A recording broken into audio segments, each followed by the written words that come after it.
State news 71 में आप सभी का स्वागत है। पहलगाम कश्मीर में आतंकवादियों द्वारा हिंदू पर्यटकों के साथ जो नरसंहार किया गया, अमानवीय अत्याचार किया गया, उसके विरोध में रेस्ट हाउस सढौरा में जागरूक संवेदनशील समाज के लोग एकत्रित हुए। इस अमानवीय अत्याचार की कड़ी शब्दों में निंदा की, अपनी भावनाएं व्यक्त की तथा दिवंगत हुए लोगों को श्रद्धासुमन अर्पित हुए तथा साथ ही सरकार से जोरदार मांग की कि जिन लोगों ने ऐसा ये नरसंहार किया है उन लोगों के खिलाफ कड़ी से कड़ी कार्रवाई की जाए। साथ ही पाकिस्तान के ऊपर भी कड़ी से कड़ी कार्रवाई करने का जो है उनके द्वारा मांग की गई। तो आइए चलते हैं रेस्ट हाउस में, क्या कुछ लोगों ने कहा, आइए सुनते हैं। तो आप जब इस घटना को आपको जब पता लग गया, आप किसी जाति धर्म समुदाय से हैं, आपका मन कितना दले यार ये नहीं होना चाहिए। भले उनका बेटा गया, किसी का पति गया, किसी का कोई भी रिश्तेदार गया, लेकिन दुख मानो कितना होया तो आप महसूस कर सकते हैं। और वास्तव में दुखदायक घटना तो है, तो इसके जितने भी शब्दों में निंदा करी जाए। एक जागरूक समाज के नाते से हम सबका यही परम कर्तव्य बनता है कि इस प्रकार से वैसे तो घटना ना हो, लेकिन ऐसे वैसे कोई भी समाज के साथ ऐसी घटना तो हमें भारी संख्या में एकजुट होना चाहिए।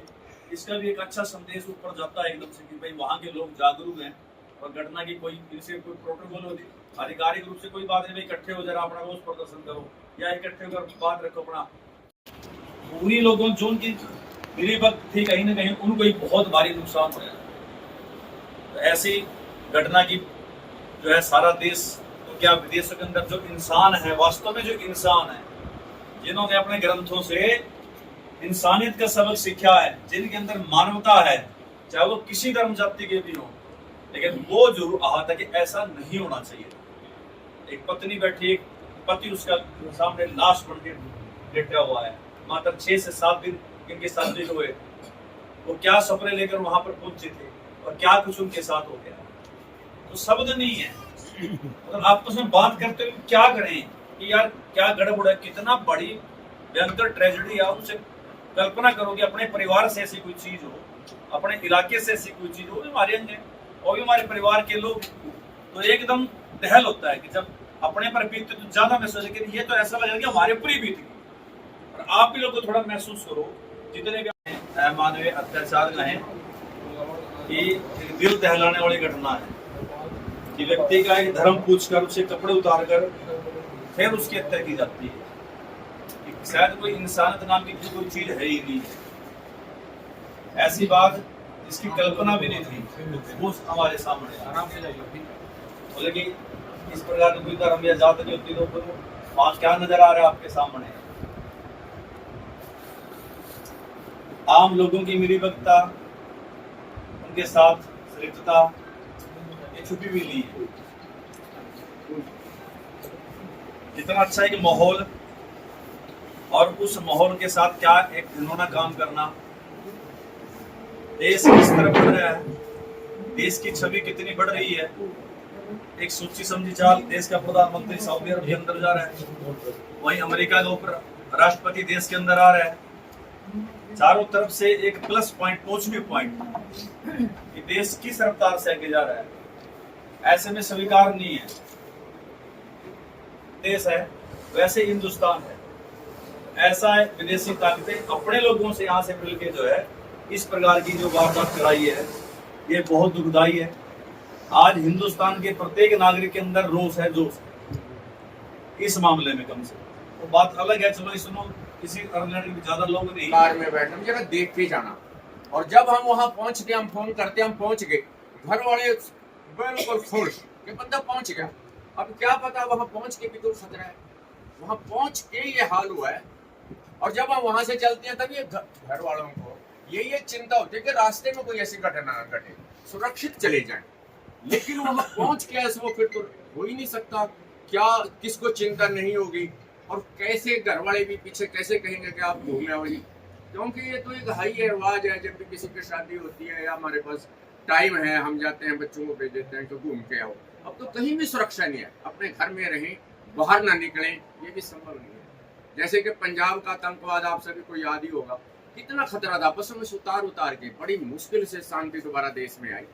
और हम तो यही कह ही सकते हैं, सरकार से प्रार्थना कर सकते हैं कि ऐसे कोई नियम हो, ऐसा इनसे कभी भी ये तो माना ही ना जाए कि हम सुरक्षित हैं। इनका तो 24 घंटे ध्यान रखना चाहिए। शायद वहाँ पहलगाम में भी कोई सुरक्षा में चूक तो हुई है। जब वो देखो कैसा नकाबपोश बन के कहते हैं कि उसके असुर जो है इंसान के रूप में आया, वो उसकी हमारी मिलिट्री की वर्दियां डाल के, मिलिट्री की वर्दी डाल के और वहां चले गए। क्या विश्वास करें? एक मिलिट्री मार रही है, एक पुलिस है वो सुरक्षा के लिए, क्या वही मार रही है? अब लोग तो विश्वास करते हैं। तो बहुत गलत हुआ है और ऐसा ना हो। हम भगवान से तो प्रार्थना करते हैं कि ऐसा ना हो और उन लोगों को सजा मिले। अगर कहते हैं कि कलयुग इसमें एक दम ही वो फल मिलता है, कर्म फल मिलता है, तो उनको मिले, पता लगे दूसरों को भी। तो मैं अपने प्रखंड सढौरे की ओर से बहुत कड़ी निंदा करता हूं और भगवान से वही प्रार्थना करता हूं कि जो परिवार देखे दुख सहन नहीं होता, लेकिन फिर भी भगवान उनको ये दुख सहन करने की ताकत दे। क्या कहें क्या न कहें, कोई शब्द ही नहीं बचते। जितना दर्द हर आदमी के दिल में है, कहना बड़ा मुश्किल है। लेकिन सरकार से हम एक प्रार्थना करेंगे, केंद्र सरकार से या जितने भी मुख्यमंत्री मंत्री देश के हैं, सब इसका साथ दें और पाकिस्तान का सर्जिकल स्ट्राइक नहीं, उसका पोस्टमार्टम करें। पोस्टमार्टम करके उसका जो भी उसके अंग खराब हैं उसको निकाल के बिल्कुल अलग कर दें और जो ठीक अंग है उनको सुरक्षित कर दें। कहने का मतलब जो वहाँ पे ऐसे तत्व हैं उनका नामो निशान बिल्कुल खत्म कर दें और पाकिस्तान को अपने दोबारा फिर अपना ही हिस्सा उसको बनाया जाए। हमारी तो ये सोच है। हम सब इस जघन्य हत्याकांड के जेनोसाइड जो किया है एक मजहब विशेष के लोगों ने किया और ये हर बार हमारे साथ ही होता है और हर बार हम उसकी निंदा करते हैं, कैंडल मार्च निकालते हैं, दुखी संतप्त लोगों को सांत्वना देते हैं, उनकी आत्माओं को शांति मिले ऐसी प्रार्थना भी करते हैं। लेकिन कब तक, आखिर कब तक करेंगे? तो हमें इस विषय पर सोचना है कि हम सब जाति, पंथ, संप्रदाय, इससे ऊपर उठकर सोचना शुरू करें। अब उन्होंने भी जाति पूछकर नहीं मारा, उन्होंने धर्म पूछकर मारा। मैं निसंकोच कहूंगा इस बात को कि इन्होंने धर्म पूछकर मारा है, जाति नहीं पूछी किसी की। उनसे पूछा कलमा पढ़ना जानते हो क्या? अगर कलमा पढ़ना आता है तो नहीं मारेंगे। तो मेरा तो निवेदन इतना है कि हम सब एकजुट रहें, इकट्ठे रहें और जातियों में ना बटें, पंथों में ना बटें, एकजुट होकर इस प्रकार की समस्या का समाधान निकल सकता है। और यहाँ कोई पॉलिटिकल बात नहीं हो रही है। हम सब अगर एकजुट होंगे, इकट्ठे होंगे, तो जो विपक्षी लोग हैं शासन में, सत्ता में, वो भी हमारी बात समझेंगे। नहीं तो ये केवल पॉलिटिकल इशू बन जाएगा। तो हम सबको जाति, पंथ, संप्रदाय से ऊपर उठकर सोचना है और केवल भाईचारे के चक्कर में चारा नहीं बनना है, इस विषय पर सोचना है। बाकी आप सब लोग समझदार हैं, मैं ज़्यादा नहीं कहूँगा।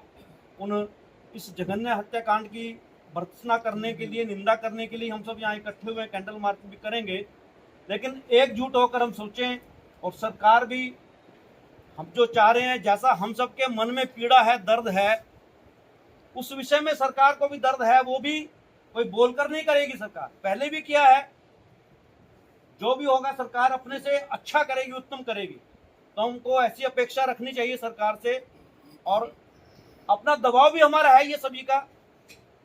तो हम सब केवल इतना करें कि एकजुट रहें, जाति, पंथ, संप्रदाय में ना बटें और भाईचारा में चारा ना बने। मेरा इतना निवेदन। धन्यवाद। जो ये हत्याकांड हुआ, या फिर हम पहले 1990 से भूल जाते हैं। कश्मीर के बारे में जब हम बात करते हैं तो सबसे बड़ा जेनोसाइड जो वर्ल्ड का था वो कश्मीर में जो 1990 में हुआ, आज तक कोई उसकी बात ही नहीं करता। और शायद उसकी बात ना करने की वजह से आज इस तरीके के हत्याकांड दोबारा वहाँ पे हो रहे हैं। जो एक चीज़ आप लोगों ने वैसे सब कुछ बोल ही दिया। मैं सिर्फ एक चीज़ जो मेरे दिमाग में कल से चल रही थी वो ये थी कि जब एक लड़का बाहर लड़ाइयाँ करता है ना, तो सबसे पहले उसके घर वाले उसे कहते हैं कि तूने ये काम नहीं करना, नहीं तेरे को घर से निकाल देंगे। जब उसके घर के वाले ये बात बोलते हैं तो उसे डर होता है, मैंने वापस घर जाना भी, मेरे घर वाले मेरे को मारेंगे। और अगर वहीं दूसरी ओर एक लड़का जो बाहर किसी का सिर फाड़ के आ रहा है, मैं उसका पिता हूँ और मैं उसे कहूँ कि 2 को और मार गया, तो उसे बाहर जितने मर्जी लोग डराते हैं वो डरेगा नहीं, क्योंकि उसे घर से शायद। दिक्कत ये है कि मेरे अपने फ्रेंड लिस्ट के अंदर कम से कम 150-200 भाई हैं जो कि एक बिरादरी से, मुसलमान बिरादरी से, अंकल बैठे हैं, सारे बैठे हैं यहाँ पे। मुझे सिर्फ प्रॉब्लम ये है कि मैं अभी भी आपको खोल के दिखा दूंगा कि जब मैंने कल उनके स्टेटस देखे, वैसे स्टेटस डालने तो कोई फर्क नहीं पड़ता, मैंने भी नहीं डाला। मैंने अभी तक इसका जेनोसाइड का कोई स्टेटस नहीं डाला, क्योंकि स्टेटस डालने मुझे लगता है कि शायद कोई कुछ फर्क पड़ता नहीं है। और जब मैंने उनके कल स्टेटस देखे, पहले तो बहुत कम लोगों ने 90% डाले नहीं हुए थे, जैसे किसी को फर्क ही नहीं पड़ता मेरी तरह। और जिन्होंने डाले होते उन्होंने ये लिखा होता है कि जब एक मुस्लिम को जय श्री राम के नारे लगाने के लिए बोला जाता है तो वो भी आतंकवाद है। दैट मीन्स कि वो जस्टिफाई कर रहे हैं जो कल्लू है। किसी चीज की जब आप जस्टिफिकेशन देते हो तो उससे बुरा कुछ नहीं हो सकता। अगर आप एक चीज जो 100 बार हो रही है और एक चीज जो 1 बार हो रही है, आप उसे जस्टिफाई कैसे कर सकते हो कि एक बार जो चीज हुई वो 100 बार के बराबर है? यार ये जस्टिफिकेशन नहीं होता। मेरा सिर्फ मेरे साथ बहुत मेरे जिम में भी लड़के आते हैं, अंकल आते हैं, उन्होंने भी आज भी बोल रहा था, मैंने कम से कम अपने घर में इस तरीके का माहौल जो आप लोग मुझे कह रहे हो ना कि हमें बड़ा खेद है और हम ऐसे नहीं है, वो अगर आपके घरों से वो चीज निकलेगी तो आपके बंदे अपने आप, आपके जो आगे बड़े लोग हैं वो अपने आप हो जाएंगे कि अगर हम ये काम करेंगे तो हमारे बिरादरी वाले या हमारे धर्म वाले हमें एक्सेप्ट करने से मना कर देंगे अगर हमने ये काम किया। पर वो तो एक्सेप्टेंस दे रहे हैं, वो जस्टिफाई कर रहे हैं, ये सबसे बड़ी दिक्कत है। अगर आप उसके खिलाफ निंदा करते हुए यहाँ बैठ के, तो अपने घर में भी उसकी निंदा करो, बाजार में भी उसकी निंदा करो, अपनी दुकान में भी उसकी निंदा करो। सिर्फ 4 लोगों के बीच में बैठ के निंदा नहीं होनी चाहिए, चाहे वो आप हो, चाहे मैं हूँ, चाहे सारा है, चाहे कोई भी है। तो इतनी बात है। वैसे चलो जो चीज हुई है उसका सरकार जवाब देगी, मजबूत सरकार है और पहले भी जवाब दिया और इस बार शायद और अच्छी तरीके से जवाब मिलेगा। जय श्री राम। मैं बहुत नज़दीक से जुड़ पाया कि जब यह घटनाक्रम हुआ, मेरे बड़े भाई एक बड़े शिक्षाविद हैं इस देश के, वो उस घटनास्थल के आसपास ही थे। उनका पहला मैसेज मेरे को पहुंचा, मैं दिखा सकता हूँ, बातचीत का टाइम पता लग जाएगा। राम राम राम भाई बच के आ गया। तो जब मैंने उनके मुंह से सुना, मेरे कुछ विचार के मतभेद है अपने बड़े भाई से, वैसे तो उनके साथ बोलता नहीं, मैं एक राजनीतिक विचारधारा से जुड़ा रहा, पर मैं अब जो बात कर रहा हूँ वो एक राजनीतिक विचारधारा से, अपने समाज के बारे में बात कर रहा हूँ। समाज में भी मैं एक हिंदू होने के नाते बात कर रहा हूँ। हो गई है पीर पर्वत सी पिघलनी चाहिए, इस हिमालय से अब कोई गंगा निकलनी चाहिए। कब तक अफसोस करते रहेंगे, कब तक हम ये कैंडल जलाएंगे? और हम क्या कर सकते हैं, क्योंकि हमने तो एक पाठ पढ़ दिया है, अहिंसा परमो धर्म। अगली लाइन पढ़ी, अहिंसा परमो धर्म, धर्म हिंसा तदैव च। हम कब तक अफसोस करते रहेंगे? हम अपने साथियों के साथ, भाइयों के साथ बैठे हैं, वो बैठे हैं हमारे सामने, इसका मतलब उन्हें कोई दुख है। पर ये दुख 2-4 लोगों को क्यों, 10-20 करोड़ लोगों को हमारे साथ क्यों नहीं है? हत्याकांड इस देश में किसी भी मांग के लिए होते रहेंगे। हम आज कश्मीर को रो रहे हैं, 4 दिन पहले मुर्शिदाबाद में हुआ है, त्रिपुंड लगी गाड़ी पे मुटाने के लिए उस बच्चे को मार दिया गया, घर में बाप बेटे को मार दिया गया, आपके यहाँ फोटो लगी उसे मार तोड़ दिया गया, आपका घर जला दिया गया, और उसे हम राजनीतिक हत्या क्या देते हैं? हमने मान ली थी वो। यहाँ पे 2 दिन की ब्याह था स्त्री के सामने, उसके पति को पूछा था कौन हो, शायद उस भाई ने डरते हुए समझते हुए कह दिया होगा मैं मुस्लिम हूँ। हो सकता है अल्लाह अकबर भी कह दिया हो, कोई छोटा मोटा उसने सुना, कोई पढ़ दिया, कलमा पढ़, मैं तो नहीं आता था, उसे शायद गायत्री मंत्र आता था, और वो गायत्री मंत्र उसकी मौत का कारण बन गया। मैंने कभी ऐसे कड़वे वचन बोले ही नहीं, मैं बोलना चाहता हूँ, पर मैं तो अपने समाज के लोग हैं, कितने लोग आए हैं, कितना दर्द है हमें कोई दर्द नहीं, हम तो अपने फोन में अपनी मस्ती में लगे हुए हैं। जिस कश्मीर को हम सामान्य स्थिति की ओर ले जा रहे थे, वहां पे लाखों का बिजनेस हो रहा था। एक पर्यटक जाता है, लाख रुपए का बिजनेस दे के आता है। हो सकता है कुछ पोर्टरों को दिक्कत हो रही है कि यार हमारा बिजनेस चलाएगा, मैं कहता हूँ जाना बंद करो, अपनी यात्रा पे मत जाओ, अपने घर में देवी को याद करो, मत जाओ अमरनाथ। 1 साल 2 साल जब आप बिजनेस नहीं दोगे, उन लोगों से आवाज वो कहता है भी हम आपके साथ हैं। अरे आपकी एक दुकान है बाजार में, 4 दुकानदारों की दुकान है, 2 शरारती लोग आते हैं, आपके बापों को रोज डंडे मार के बात, तो चौथे दिन क्या करोगे आप? भाई आपकी दुकान पे आपके ग्राहकों को कोई भगाने आता है 4 दिन डंडे लेके, आप क्या करोगे? अपने ग्राहकों को भगाओगे या उन डंडे लेने वालों को भगाओगे? अगर आपको बिजनेस करना है तो डंडे वालों को भगाओगे। तो फिर उन व्यापारियों को, उन वहाँ साथियों को जिनका वहाँ बिजनेस है, जो वहाँ के रहने वाले हैं, किसी भी धर्म से हो, मेरा इससे कोई मतलब नहीं, तो उन लोगों को भगाना जब तक वो शुरू नहीं करते, हमें जाना बंद कर देना चाहिए। टुकड़े तो पहले ही हो रहे हैं देश के, 1 2 3, कब तक कहते रहेंगे सरकार को तो वहाँ ये कर दो और वो कर दो? सरकारें नहीं कर पाएंगी। थोड़े नहीं हो आप लोग, अगर इकट्ठे हो गए तो 140 करोड़ हो, अगर थोड़े थोड़े हो तो फिर तो आपको पता ही है कि आप करते बढ़ते रहोगे तो कटते रहोगे। बात लंबी हो रही है पर मैं कहना जरूर चाहूंगा इस बार, हमें अपनी राजनीतिक पार्टी को, अपनी विचारधारा को छोड़ के क्या हम अपने जनप्रतिनिधियों से पूछ सकते हैं, कोई भी हो, भाजपा को, कांग्रेस का हो, किसी पार्टी का हो, क्या आप एक मेमोरेंडम अपनी सरकार के नाम लिख सकते हो कि उस कश्मीर में आप ये कर दो? पूछे आप अपने एमएलए एमपी से? हमारे भी एमपी एमएलए हैं, वोट दी नहीं दी वो अलग बात है। मोदी जी को सारे लोगों ने तो वोट नहीं दी, प्रधानमंत्री से भी गया, सारे लोग डिमांड करते हैं ना मोदी जी ये कर दो वो कर दो। अपने प्रतिनिधियों से भी भाई पूछना पड़ेगा। मैं तो ऐसे माध्यम से कहूंगा उनको पूछे एक बार, हम बहुत साथी बैठे कांग्रेस से किसी से, क्योंकि ये देश के लिए एक बड़ा अवरोध बन जाएगा जब पूछ के तय होने लगे किसी भी धर्म के लिए हो। सेकुलर कहने वाले भी समझे और हम लोग समझे जो चाहते हैं भी नहीं सेकुलर नहीं होता, देश का धर्म जरूर होना चाहिए, उस धर्म की छाया में दूसरे धर्म के लोगों को प्रश्रय मिलना चाहिए। पर जब आप किसी धर्म की छाया में नहीं रहोगे, आपके ऊपर कोई दबाव नहीं रहेगा, तो ये घटनाक्रम होते रहेंगे। क्योंकि ये घटना ऐसी जगह हुई है, हम कहते हैं कि शायद सिक्योरिटी फेलियर नहीं आई, वहां को सड़क नहीं आ जाने के लिए, ये स्लीपर सेल्स का काम है। जो लोग बैठे हैं बाहर से पैसा ले रहे हैं, अपना बिजनेस कर रहे हैं, बड़ी आपकी सेवा कर रहे हैं, आपसे पैसा ले रहे हैं, जब उन्हें लगा कि देश एक अच्छी दिशा की ओर बढ़ रहा है, एक बड़े देश का उपराष्ट्रपति यहाँ आया हुआ है, अपना प्रधानमंत्री बाहर गया हुआ है, 4 दिन में एक मुद्दे को लेकर देश में कुछ विचार चल रहे हैं, मेरा बड़ा अच्छा मौका है भाई, तुम्हें 10 साल से पढ़ रहे हो, आज ये काम कर दो, क्योंकि हथियार उनके पास है, गए। मुझे नहीं लगता वहां पे केवल 5-4 लोग थे, वहां पे कोई जंगल में गया हुआ तो कोई कहीं था, हो सकता है लोग मर गए। मैं तो आप लोगों के माध्यम से यही कहूंगा, इस बात को जितना आप कहना चाहें कहें। अगर कहीं बुलाया जाता है, सारे समाज के लोगों से कहता हूँ, अगर आपको लगता है हम इकट्ठे भाई हैं तो वहां जाएं और इस बात को बिल्कुल कहें कि नहीं ये गलत हो रहा है। अगर आतंक का कोई धर्म नहीं होता तो फिर ये धर्म पूछ लेते हैं क्यों? फिर वो समाज के लोगों में कहने से नहीं हमारे धर्म को बदनाम करने के लिए हो रहा है। हमने अपने जीवन में कभी है तो किस धर्म की शोभा यात्रा हो रही है, किस धर्म का मेला हो रहा है, गए ना, क्योंकि हमारा वसुदेव कुटुंबकम की जो शिक्षा में भुट्टी में पिलाई जाती है ना, हम उसके मारे हुए। तो मैं ज्यादा कहते हूँ घटना में अपने प्राण गंवाने वाले लोगों को अपनी श्रद्धांजलि देना चाहता हूँ और उन परिवारों को याद करते हुए भगवान से कहता हूँ कि उनको वो शक्ति दे, और उन लोगों की आवाज भी इस देश में उठनी चाहिए कि भाई ये जो हुआ गलत हुआ, बस अब और मैं तो बार बार कहूँगा कि बस अब और करी जाए, ये बहुत तगड़ा जलाल उठना है और बहुत कुछ कह दिया आप लोगों ने। एक जो आतंकवादी होता है उसका कोई धर्म नहीं होता। अगर धर्म होता है, धर्म ये नहीं सिखाता कि निहत्थे लोगों पे वार करें। इससे बढ़ के क्या होगा? अगर उनको हिंदुस्तान से गुरेज है, हमारी सेना का मुकाबला करें, पता लग जाएगा उनको कैसे है। और पाकिस्तान में उग्रवादी का अड्डा है, वहाँ तो हर किस्म का जहाँ पे उग्रवादी है वो वहाँ पे घर बना रखा है उन्होंने।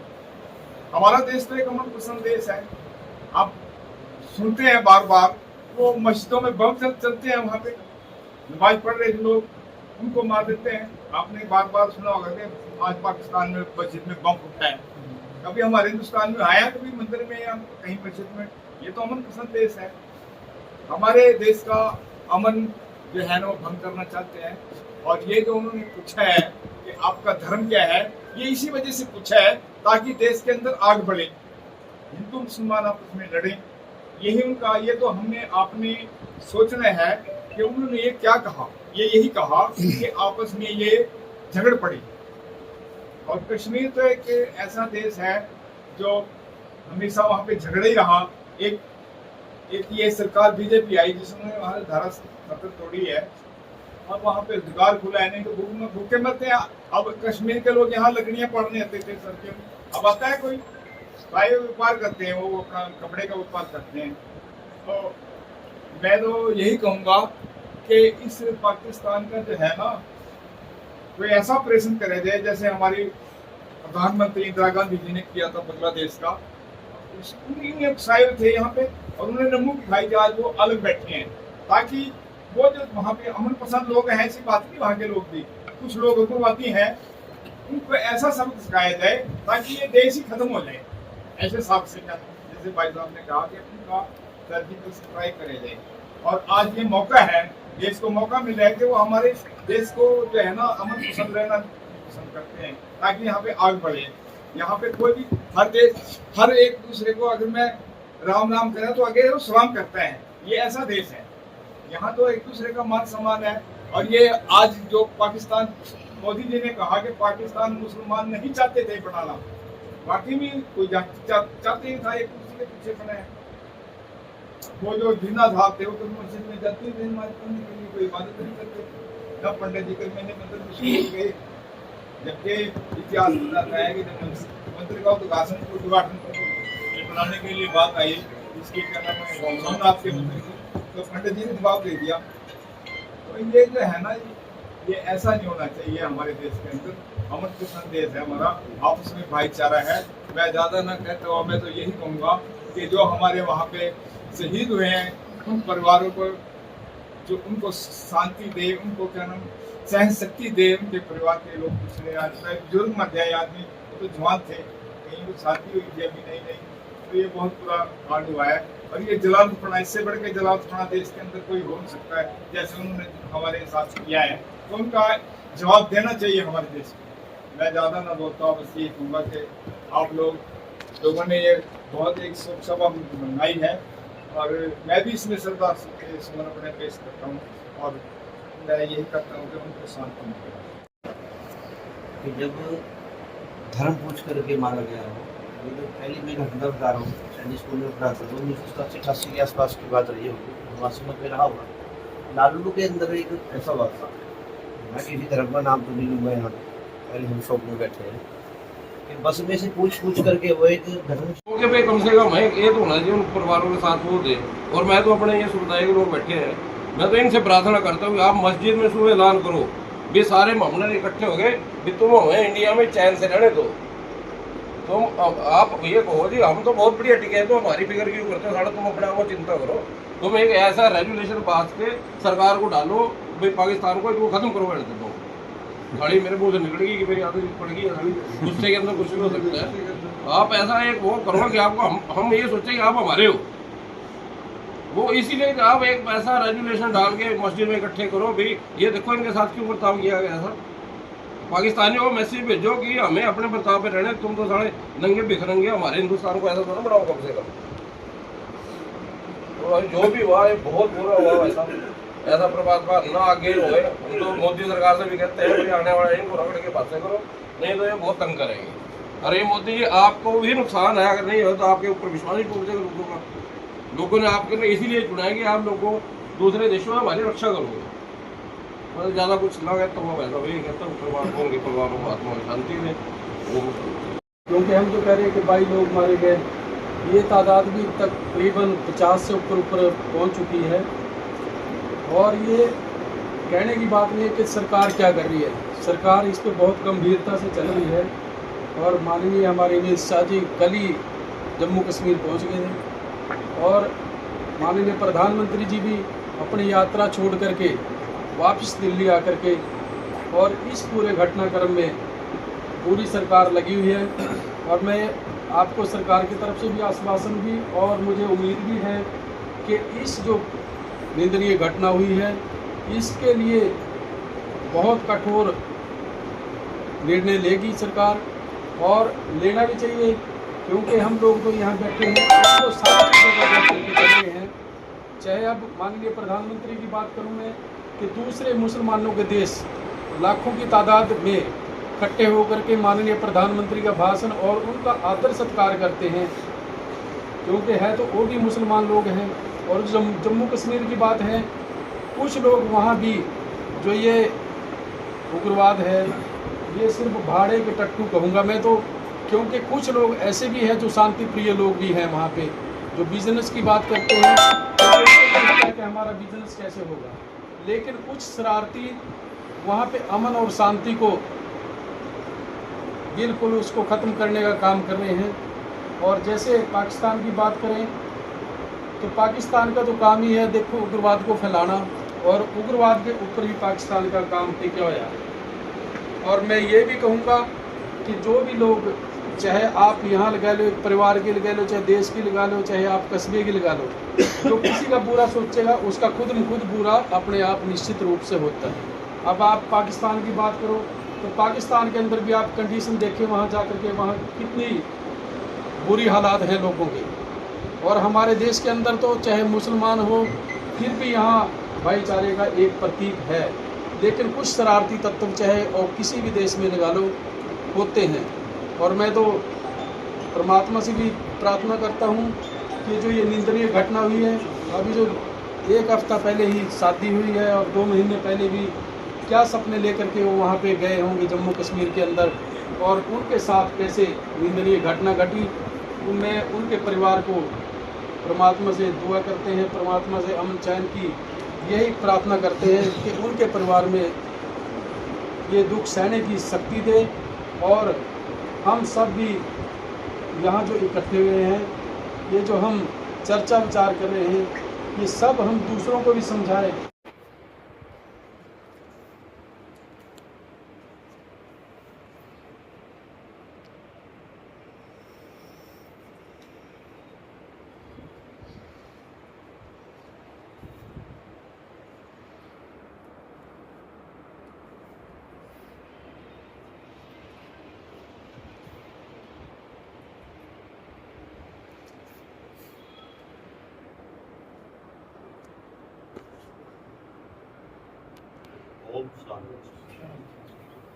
जैसे बात करते हैं, जैसी कोई अपील आए आजकल में, तो आप अधिक से अधिक लोगों